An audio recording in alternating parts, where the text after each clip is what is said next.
Hi everyone, today's lesson is on ratio and proportion and properties of proportions. So first we're going to start with a little warm-up, reducing some ratios from algebra. So this ought to be a review for you. So the first thing you're going to do is you're going to look and see at the 15 and the 25.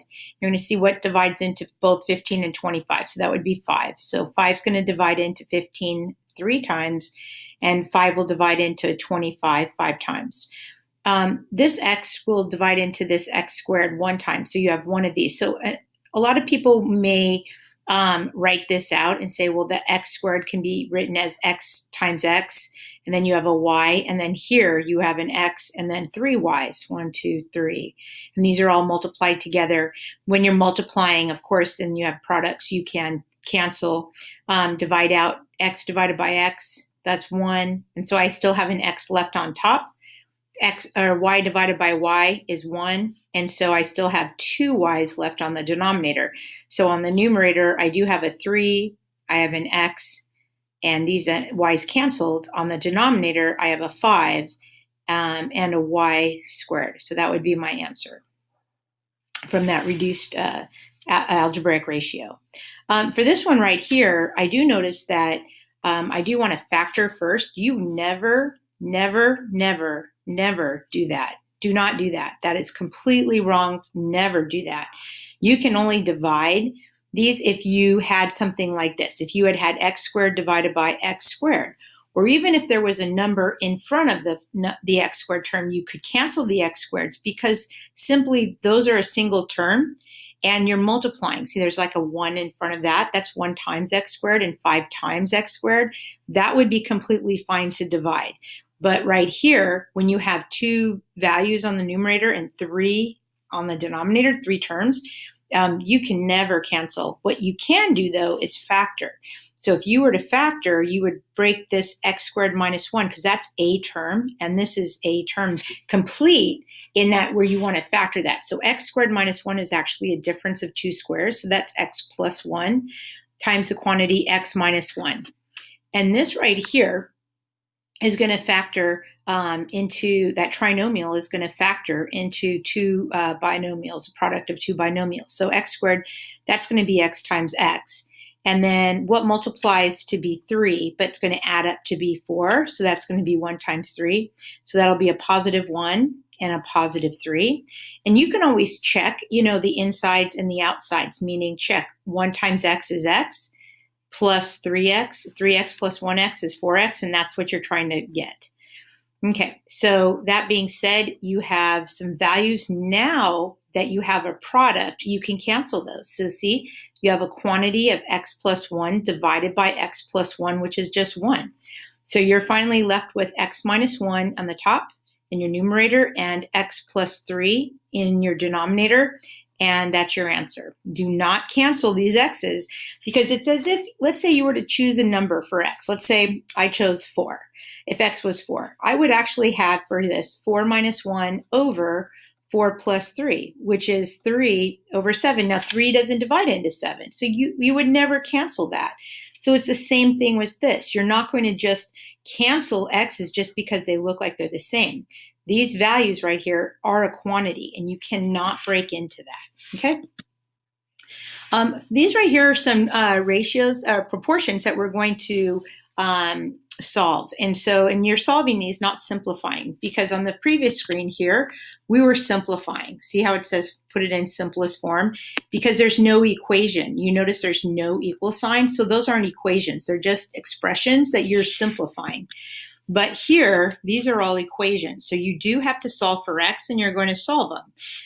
If you have one term on the left and one term on the right, it's very easy. And there's a couple of ways to solve this, but one of the ways that I would solve this is just to cross multiply.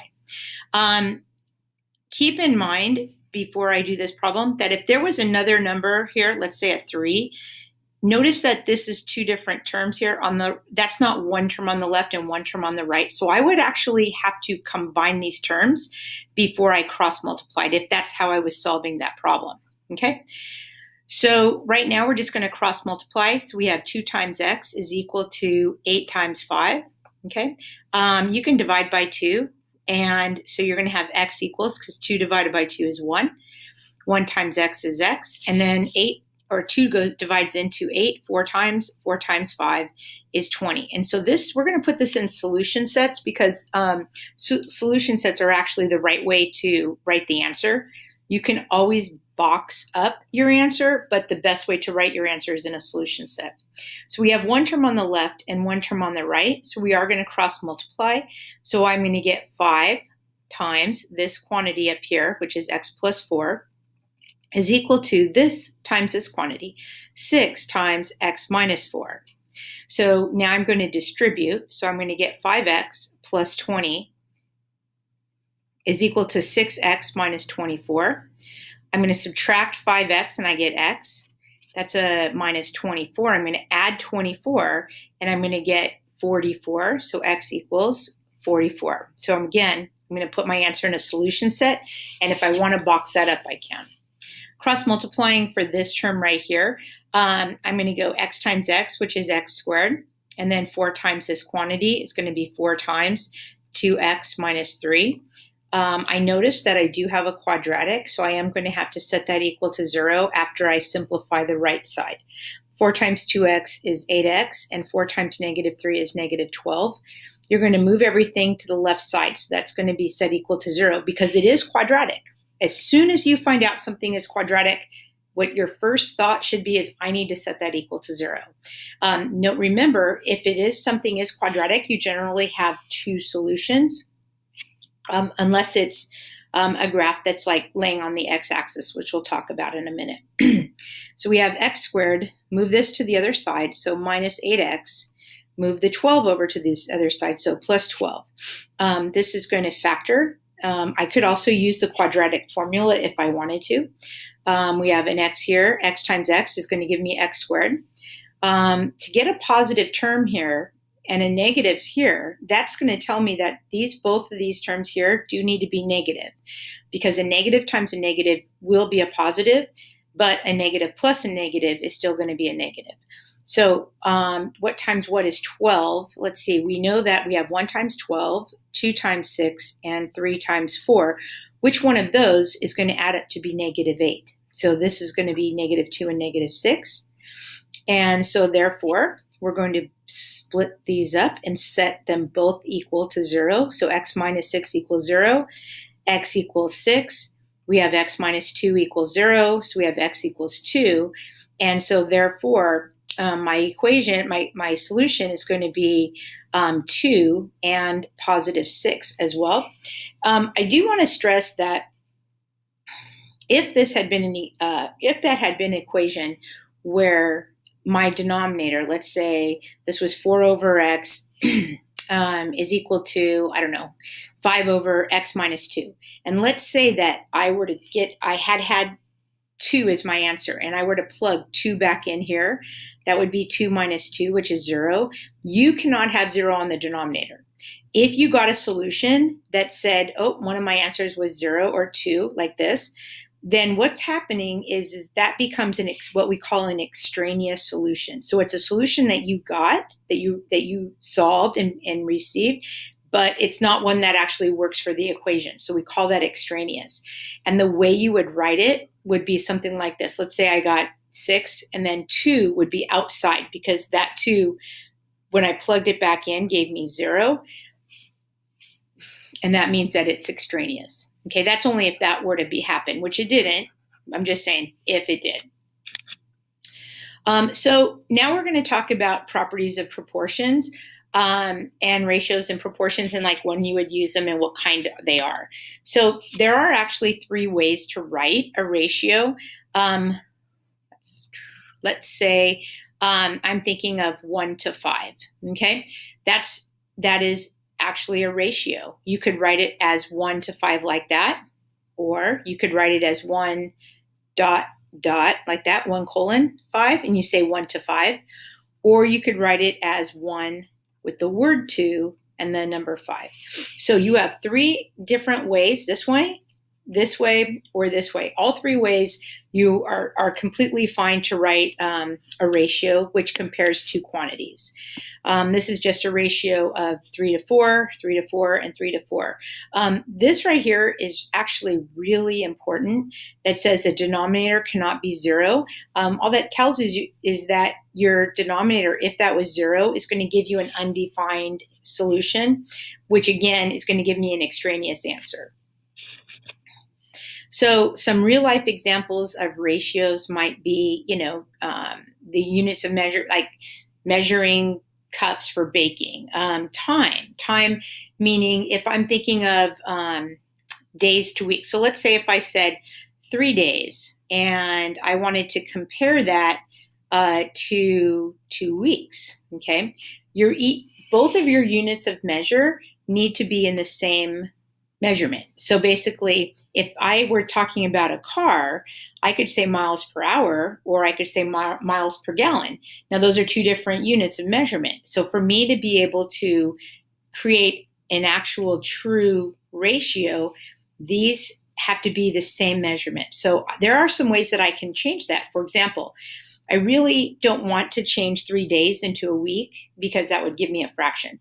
But what I can do is change 2 weeks into days. So if 1 week is equal to 7 days, then I could say 2 weeks is going to be 14 days. So what I would do is then I would say, well, that's 3 days to 14 days. Because that's 2 weeks, days are going to cancel. And so my new ratio is 3 to 14, which is completely fine. By the way, if I had said I wanted to compare weeks to days, this would have been flipped over and I would have said 14 over 3. Instead of days to weeks, I said weeks to days. This fraction would have been top heavy like this, which is completely fine as a ratio, but just know that you would not reduce that. That would just be as 14 over 3, and you leave it alone just like that. This is just a click for ratios in movies, so I'm not going to show you that, but yeah. Okay, so we're going to do some ratio examples. So the first example is you are given a painting that is 1 meter tall and 52 centimeters wide. So if I wanted to compare the height to the width, actually what I'm going to do for this one is I'm going to compare the width to the height. So I'm going to change this up because I think I put these backwards on my solutions. My width to my height. Okay, so if I wanted to compare my width to my height, so my width would be this value here. This is my height. This is my width. Okay, so you have 52 centimeters over 1 meter. Now, something to consider, okay, and that is 1 meter, this meter, is equal to 100 centimeters. So if that's the case and that's true, then you can actually say 52 centimeters over 100 centimeters. Centimeters are going to cancel and make 1. And now I have 52 over 100, which actually I can reduce. I could at least divide by 2, most likely divide by 4. And in doing that and dividing by 4, I'm actually going to get 13 over 25. Okay. This one right here is a really good question. It says the measures of 3 angles in a triangle are in a ratio of 2 to 2 to 5. Find the measure of each angle. So some of the key things that you can do is you can draw a triangle, and then you can ask yourself, what do I know about triangles? Well, something that you should know about triangles is that the sum of the angles, all 3 of my angles, the sum should add up to be 180 degrees. So that means that the ratio of these, of meaning of what? This is a ratio of 2 to 2 to 5. So it's a ratio of the angle. So it's actually 2 of the angle, because I don't know what the angle is. We'll just call it x. So I have 2 of that angle, and I've got 2 of that angle, and I have 5 of that angle. And so when you see a fraction or a ratio that's written something like this, you're going to say, well, that's 2 of something plus 2 of something plus 5 of something. And these are all angles, meaning these are the angles that I don't know, and it's a fraction of that angle. So that adds up to be 180 degrees. So that's 2, 4. 4 plus 5 is what? 9x is equal to 180 degrees. So we have x is equal to 20. But keep in mind, that wasn't the question. The question says, find the measure of each angle. Well, I found x and I felt pretty good about that, but that's not the answer. So always check and see what the question is asking. So x is equal to 20. So you can say 2 times 20. So this angle right here is going to be 40 degrees. Then this angle here is also going to be 40 degrees because that's another 2 times 20. And then the last angle is going to be 5 times 20. And so that's going to be 100. And keep in mind that the sum of these angles here does need to add up to be 180 degrees. So just, I think I would double check that just to make sure. Okay. Find the ratios in simplest form. So we have AB is to AC. So they want you to write it like this, which is fine. AB is 12, so you can say 12 to AC, which is 24. Now, another way of writing that, remember we just went over that, is like a fraction, 12 over 24. Well, I think that's a little bit easier to reduce as a fraction. So these are, that's just an equivalent. So let me put that equal sign in here. Not actually an equal sign, but more of an arrow. I think I would fill in this angle. Keep in mind that the sum of my angles is going to add up to be equal to 180 degrees. So 6, 7, 8, 9, 10. I think this one is what, 63 degrees? Okay. This one says angle A, which is 91 degrees, divided by angle B, which is 63 degrees. So, what goes in that? 7? I think 7 does go divide into 91 and 63. So that's going to be 9 on the denominator and 1 here, 2 here, 13 on the numerator. So this would be 13 to 9. And you wouldn't put a little dot here like to represent degrees, because remember, when you have, let's say, degrees over degrees, the degrees are going to cancel and make 1. So those are going to cancel.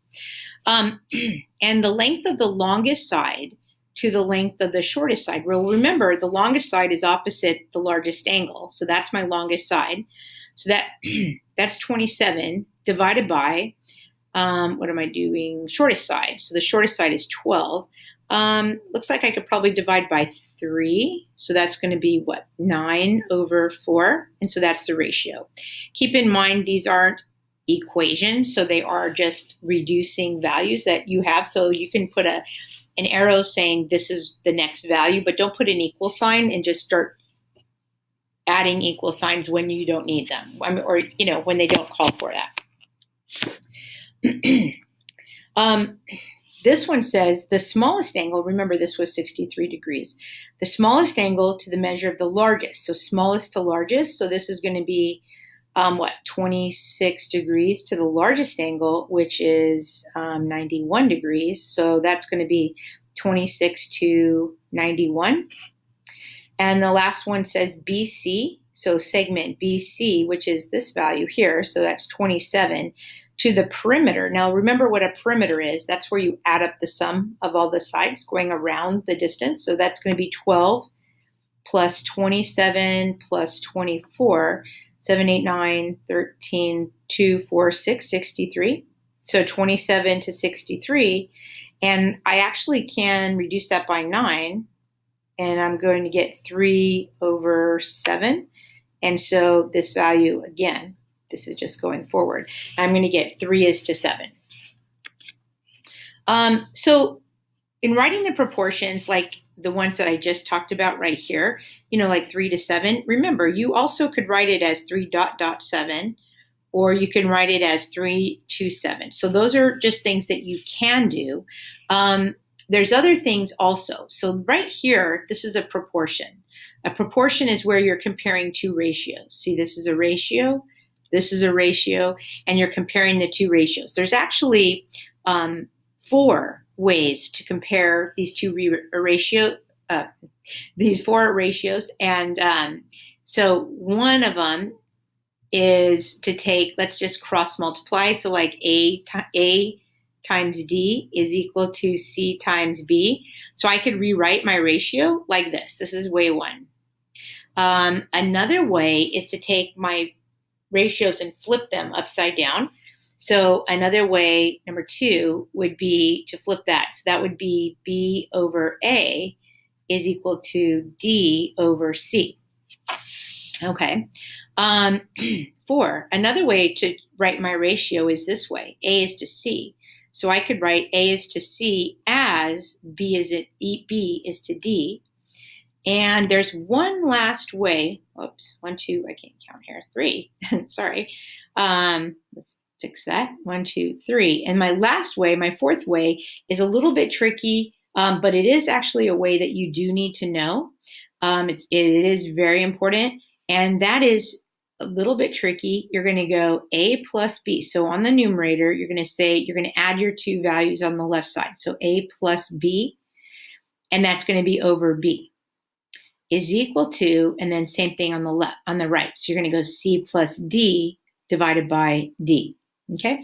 So those are the 4 different ways that you would write them. And this is just, this right here is just an additional way that you could do that. But these are the ways that I just talked about. Cross multiplying here, flipping them here, B over A or A over B, multiplying across, and then let's see, this AC is this one right here. And then lastly, you're adding A plus B divided by B equals C plus D divided by D. Okay. So what I would do is I would, pause the video because we're going to go through 10 of these problems. And what I would do is I would pause the video after every slide and just, start and stop. So try the problems yourself and then start it up again and see how you did. So again, remember the different ways that we could write that. So this one, if I were to write it like this, A is to 4 as 7 is to 21. So this would be a way. Okay. The second way is saying A plus 7. So this is, remember how we added those values? So A plus 7 is equal to, this one here would be 21 plus 4 over 21. So what is that? 25 over. And so this one also works. Okay. The next one, this is saying, what is this? What is this saying? 21 over 4. So this one's not going to be a 1. That doesn't work. Hold on a second. A is to 4. So actually, I just said that I could do this. A equals 4 and 7 over 21. Actually, this does work. Last one is the flipped one. So that's the one that I want to flip. So that is, if I have 7 over A equals 21 over 4. And that's it. Oh, wait a minute. Is that right? Let me check this one out. This one does work. 21 times 4 is equal to 7 times A. So if I were to solve that, A is equal to 21 times 4 over 7, in which case that would be 3, which is 12. So A is 12. So let's check that out and make sure. 21 times A equals 7 times 4. Divide by 21, these cancel, and you get A is equal to 4 over 3, which is not 12. Okay, so this is absolutely a no way work. That's not going to work. Okay, the next one down here is saying just solve for x. So this one is an equation. We're going to solve it. So we get 2x is equal to 18. Let me say that again. 2x times 18, we're going to cross multiply, is equal to 20 times 9. So what I'm going to do is I'm actually just going to solve for x. And in doing that, I'm going to get 20 times 9. And notice I'm not multiplying that. I definitely can and get 180 over, but I'm just solving for x, which means I am going to divide both sides by 2 times 18. So that's going to be divided by, okay? So I'm going to divide that by 2 times 18. And now I'm going to reduce. So 2 divides into 20 10 times. 9 divides into 18 twice. 2 then divides into 10 5 times. So we get x equals 5. Now, I would just suggest that it's always a good idea to check your solutions. And so 18 over 20, what does that reduce to? If I were to divide that, divide a number into both 18 and 20, I might say you could start with 2. 18 divided by 2 is 9. 20 divided by 2 is 10. Well, if I were to plug my answer in, which I got, which was 5, into my answer, I'd have 9 over 2 times 5. Well, 9 over 2 times 5 is 9 over 10, which is correct. So my answer, x equals 5, is correct. These 3 problems are just solving for y, or x, or w, or whatever the letter is that's the unknown variable. So we're going to cross multiply, and we're going to get 2x times negative 5 is equal to 6 times x plus 4. So we get negative 10x is equal to, I'm going to distribute, 6x plus 24. I am going to add 10x to the right side and get 16x, subtract 24 from the other side and get negative 24. And in doing that, I'm now going to divide by 16 on both sides, and these are going to equal 1. 1 times x is x. And then I'm going to divide both of these sides by both the numerator and the denominator by 8. And I'm going to get negative 3 over 2, which is negative 3 over 2. The next problem, cross multiplying, I'm going to get 3 times x is equal to x times x minus 1. So we get 3x is equal to x squared minus x. And then you notice that this is a quadratic. So if this is quadratic, you should set this equal to 0. So we're going to move this entire 3x over to the other side. So you have x squared. If I subtract 3x from both sides, I get minus 4x. For this problem, I'm going to factor out an x, and I'm going to get x minus 4. I'm going to split this up, and I'm going to get x minus 4 is equal to 0, and x is equal to 0. I get x equals 4. I get x equals 0. Okay, so this one, when you're putting your answers in solution sets, I want you to realize a couple things. Number one, remember your denominator cannot be 0. So I'm looking to see this for this problem here. See this? If my denominator is 0, that's going to make my equation undefined. So what that's telling me is that's not going to work. So really what my answer is x equals 4, but 0 is going to be on the outside. And we call this value right here an extraneous solution. All right, because you cannot have a 0 on the denominator.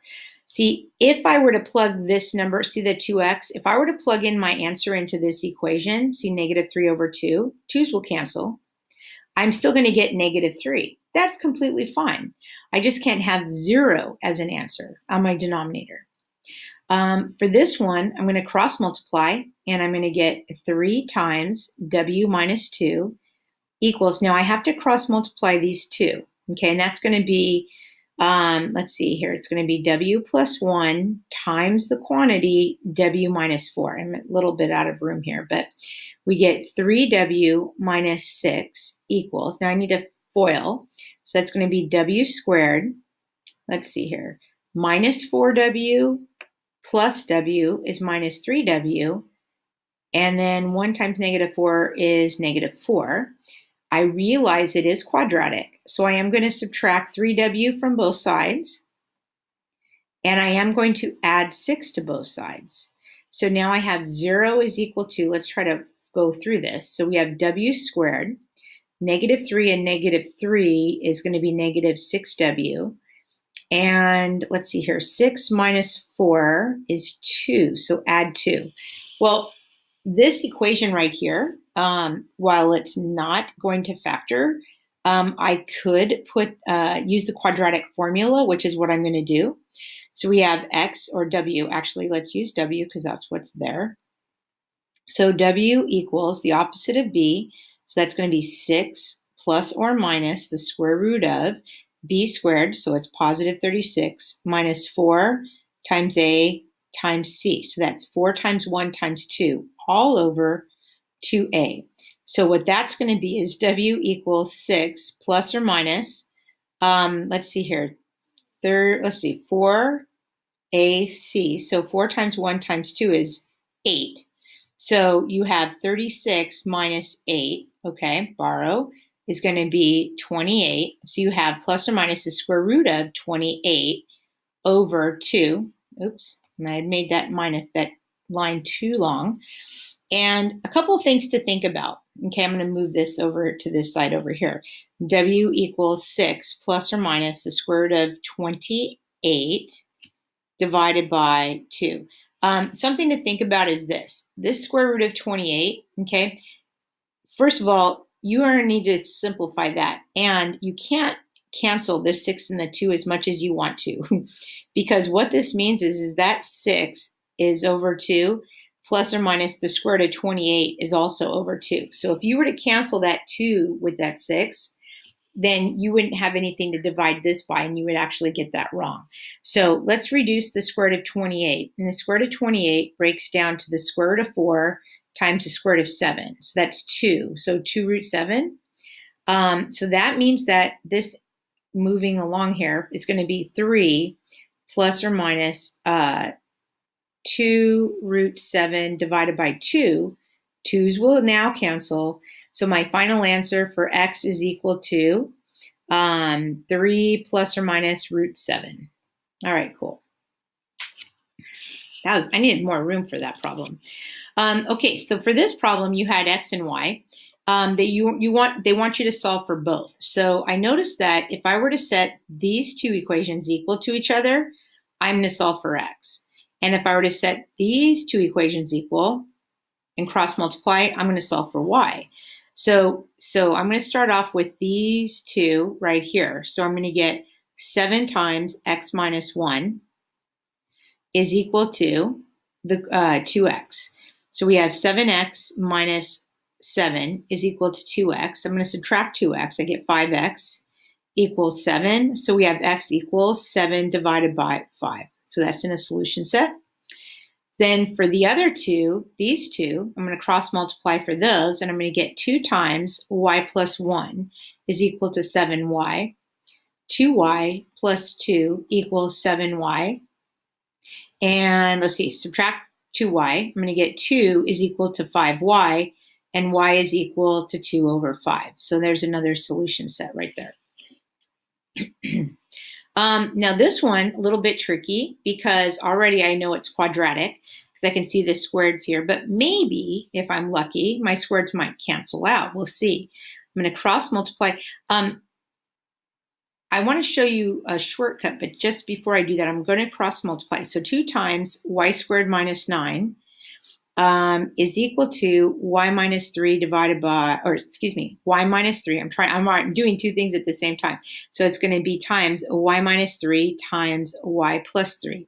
Now, I think what I would do at this point is before I started to cross multiply or, to distribute and then do this, you're going to get this big problem. Let me show you what I'm talking about.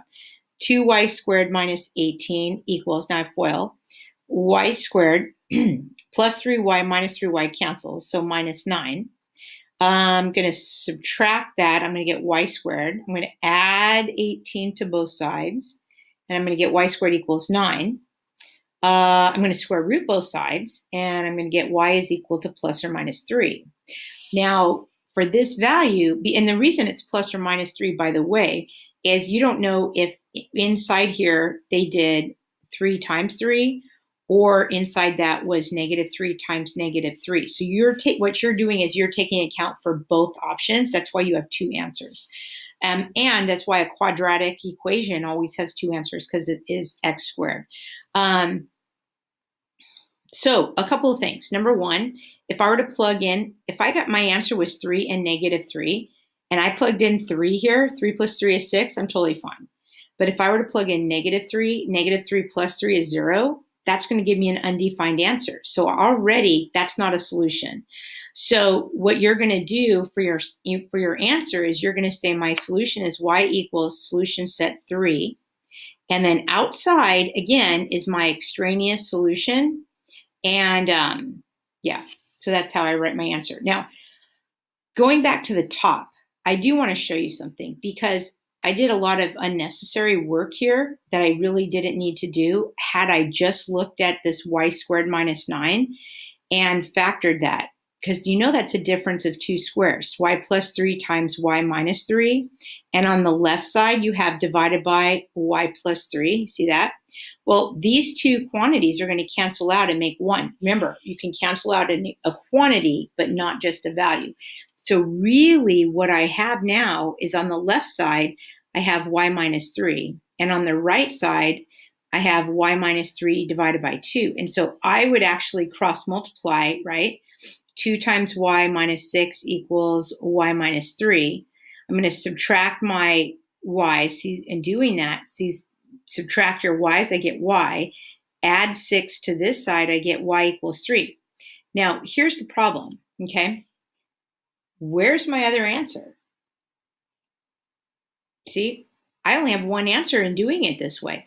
When you go and divide out from an equation, do you remember it is an equation? See the equal sign here? That means that whatever you do to one side, you need to do to the other.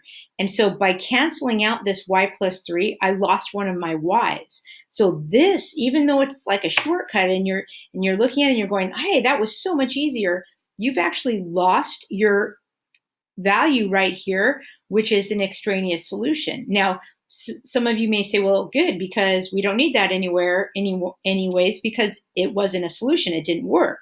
But actually, it's one of those things where if you don't show that you got that answer, you may get that wrong. So this may not be the best way of doing this problem because you've lost one of your variables. So remember, if you do divide something out, remember that value you have to do that to both sides of the equation, or you could possibly get the answer incorrect. Okay, so number 8, we have 10 problems. Express the number 77 as a sum, this is important, of two numbers whose ratio is 5 to 6. So you're trying to figure out the ratio of 5 to 6. So you're like saying 5 of something plus 6 of something is going to equal to 77. So that's 11, x equals 77. So we get x is equal to 7 when we divide that out. Now, though you may be like super excited that you got x is 7, you got an answer which you think is true, the question says express this as two numbers that would have this same ratio. I need to take my answer and plug them back in to my sum right here. So you've got 5 times 7, which is 35. That's one of my answers. And then you've got 6 times 7, which is 42. And remember, if I were to reduce 35 over 42, I actually would get 5 over 6. And this one also, find all pairs, this is important, of numbers whose product, that's important, is 48, and whose ratio ends up to be 1 over 5.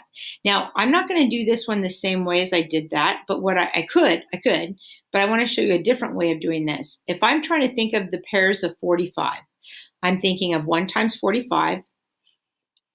I'm thinking of 3 times 15, 4, 5 times 9. And then I'm asking myself, which one of these ratios is going to give me a 1 to 5 ratio? So if you're thinking of 3 to 15, that's correct, because 3 divided by 15 is going to give me a 1 to 5 ratio. Okay, so my answer is 3 over 15. And keep in mind, these aren't equations. So for this value, so this one, even though 7 was an answer for an equation, but 7 wasn't actually my answer to the problem, that's why I didn't put it in solution sets. Same with this value here. And so the last problem we're going to do is we're going to solve for x. And in the very, very beginning slide, I told you that if you had a number in front, see if this wasn't here and I just had this value here, this would be 4x times, I would go 4x times 6 minus x is equal to 24 times x minus 6. Totally fine. Great. One term on the left, one term on the right, I can cross multiply. But what ends up happening is when you get an extra number, like right here, okay? What ends up happening here is that you need to either combine these two terms right here so that you do have one term on the left and one term on the right, okay? So in doing that, I'm actually going to put a 1 underneath here, and I'm going to multiply this entire equation. Remember, because I can't change the problem. What I can do is I can multiply by 1. And when I multiply by 1, I can multiply in any form I want. So one form that I can use is this denominator, which is x minus 6 divided by x minus 6. That's 1. Okay, so in doing that, times this x, okay, so I'm going to get x times x minus 6. So that's x squared minus 6x. And then I have minus 4x.